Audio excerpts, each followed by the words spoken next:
What is going on, everybody? It is Dylan with Astro DFS, and in today's video, going going a little different, right? It is freshly off season. We still have some time before free agency, the draft, all of that.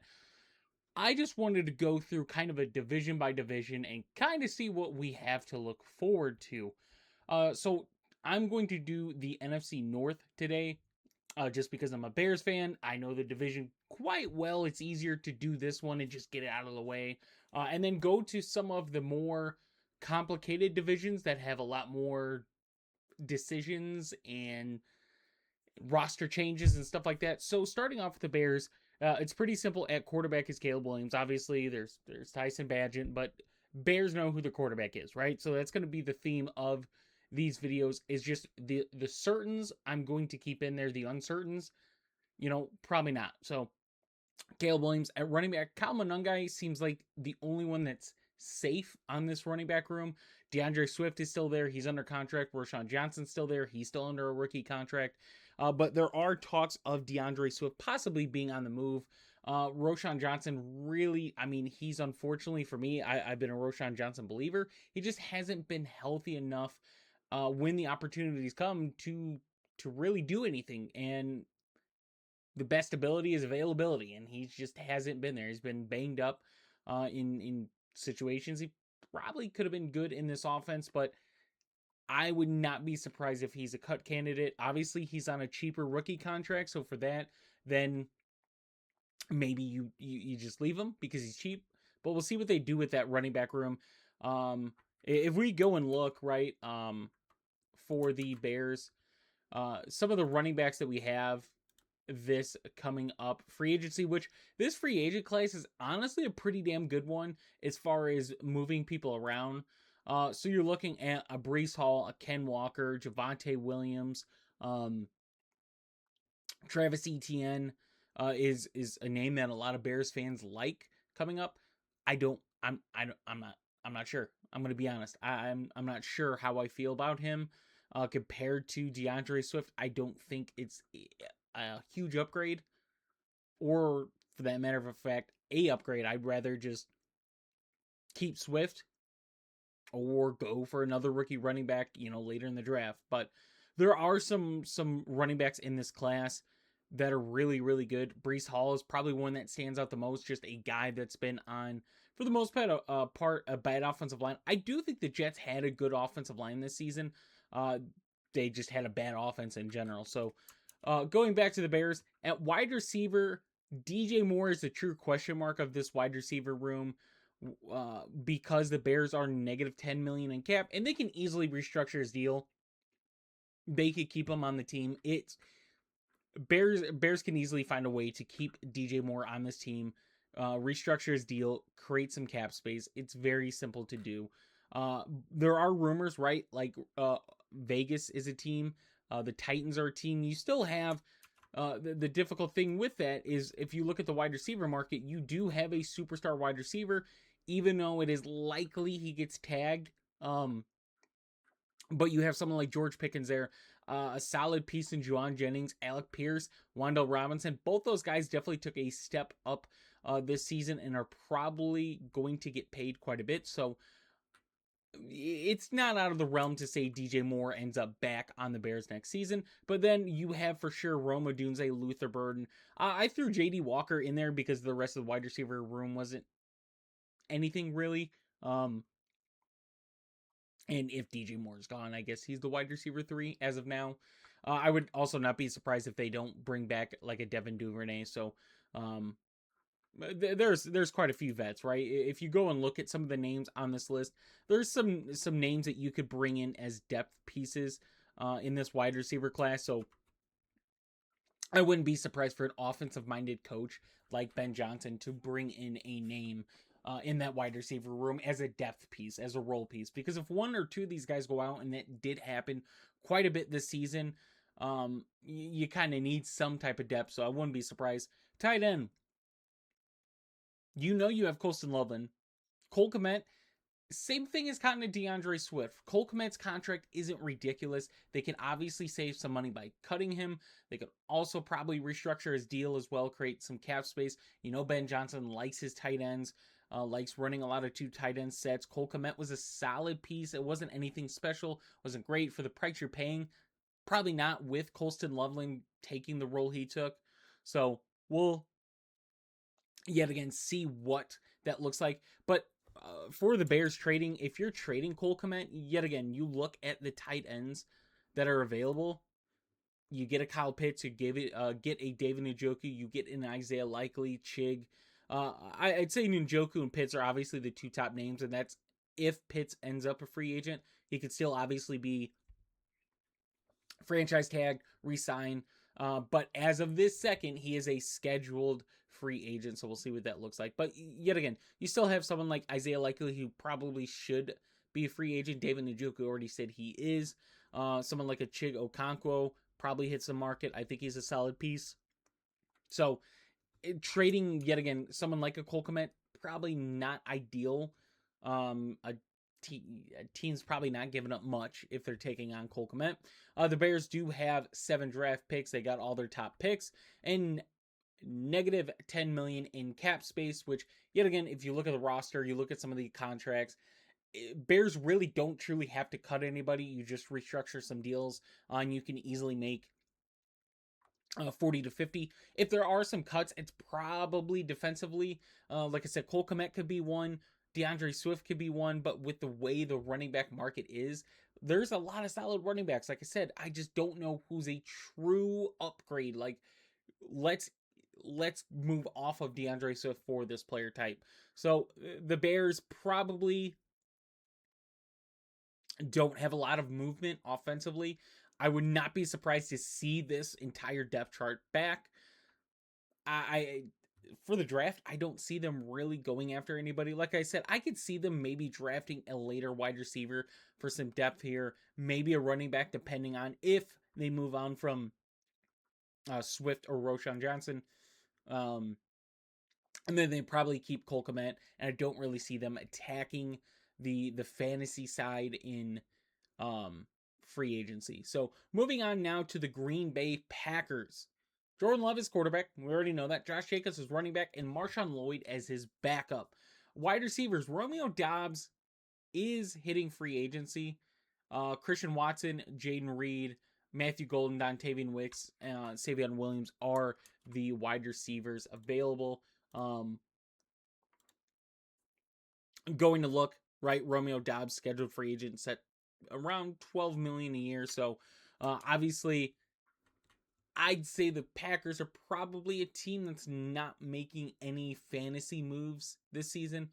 Tucker Kraft, Luke Musgrave at tight end. I don't know what you need, right?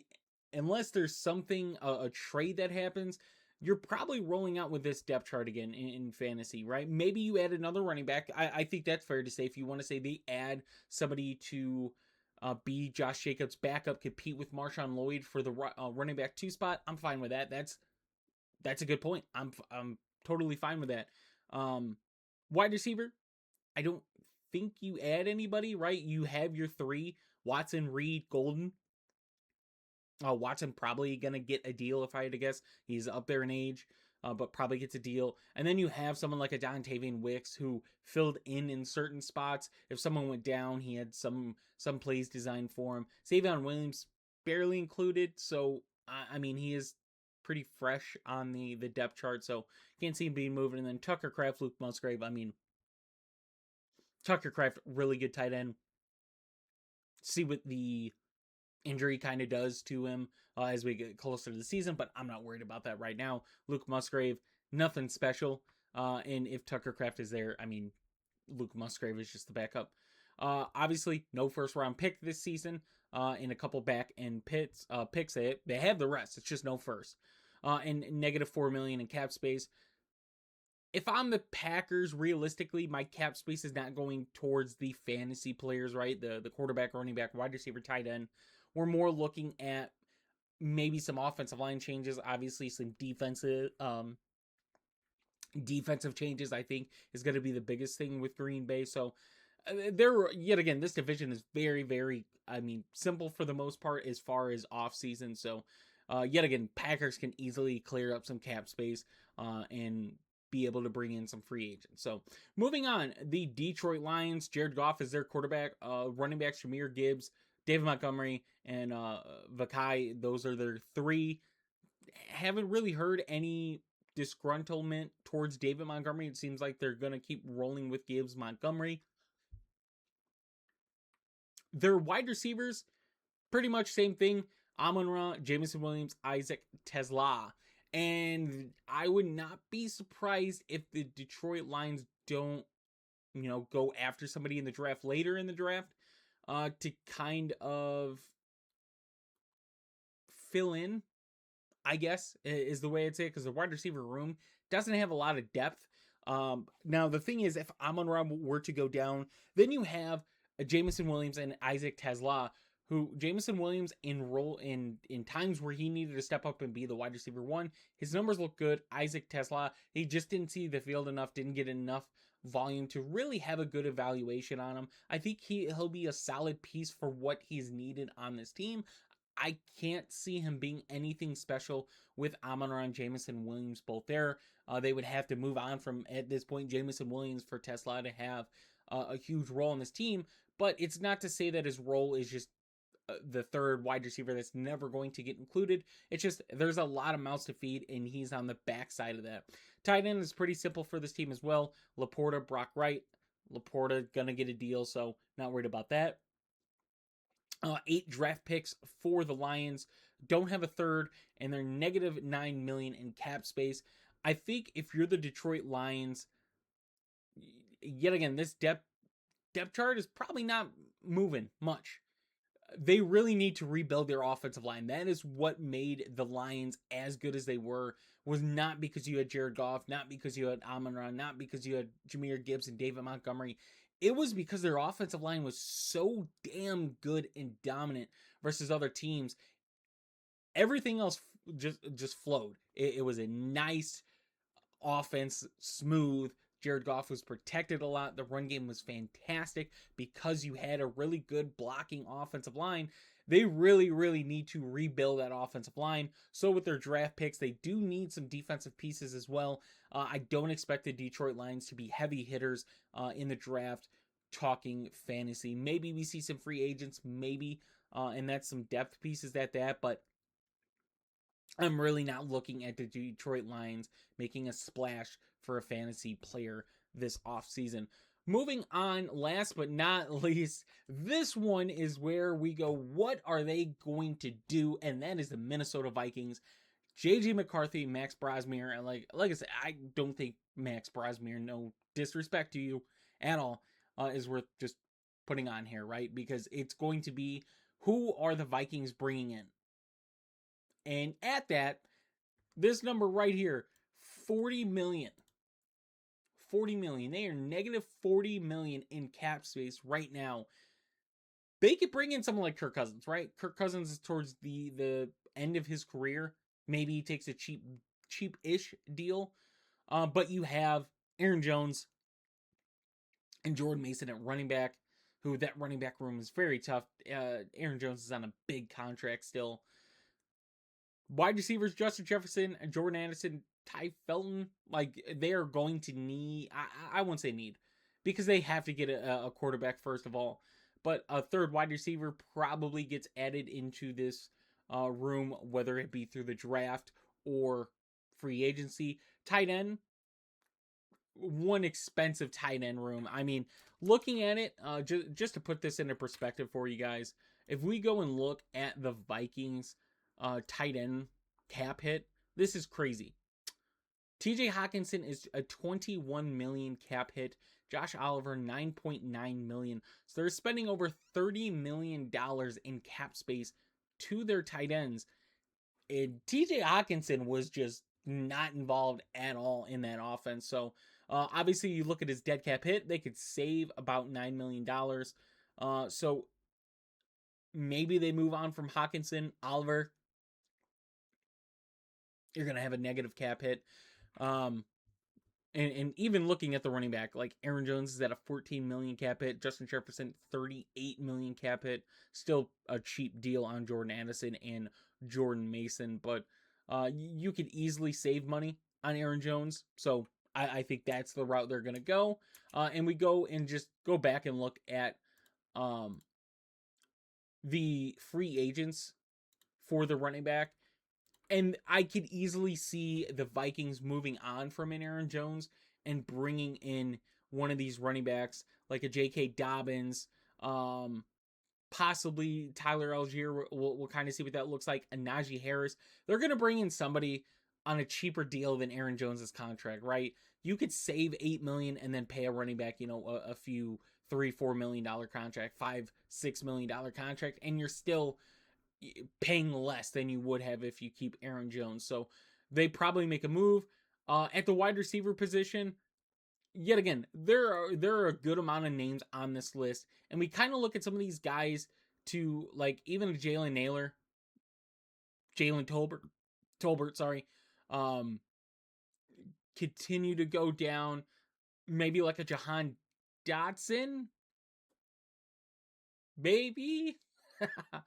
But yeah, there's some names that you could bring in on a cheap deal to kind of fit that wide receiver 3 role for the Vikings, right? You know, whoever they bring in isn't going to have a huge role. And I would not be surprised if the Vikings don't go after a tight end in this draft class to kind of take that next step. TJ Hawkinson is 29, so it's not like he's overly aged, but you are paying a lot of money for a tight end you barely used last season, and you're going to need to bring in a quarterback.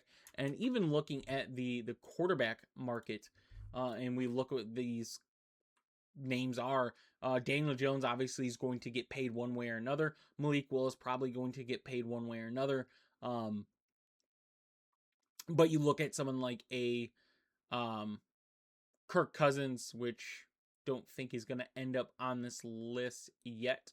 But a Kirk Cousins is probably the safer bet.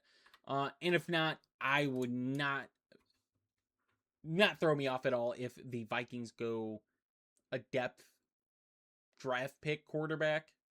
But yeah, they need to get the quarterback situation figured out because they have a lot invested into this offense right now, and it's got to pay off. They need a quarterback that is confident and comfortable in this offense. And unfortunately for Vikings fans, it's not JJ McCarthy. And 11 draft picks, 2 of them are thirds, so they do have some draft capital to kind of retool their depth, if that makes sense. Obviously, with having 2/3, you get 4 picks in the top 3 rounds, so you could get some guys that are going to contribute to this team. What are you going to do, right? They still need some defensive pieces as well. They probably need a running back. It's not the greatest running back class either. Tight end is very solid this year, so I expect them to get a tight end. It's just in what round. And then figuring out in what ways they're going to clear up some cap space, which, yet again, if you've watched a team like the New Orleans Saints, who they're paying for it now, and that is because of, honestly, their quarterback situation, but if it wasn't as bad, but you can easily clear up some cap space. So negative 40 billion as of right now. So hope you guys enjoyed this video. Like I said, just trying to put these out just to get some content for you guys. So hope you enjoyed, and I'll see you guys in the next one.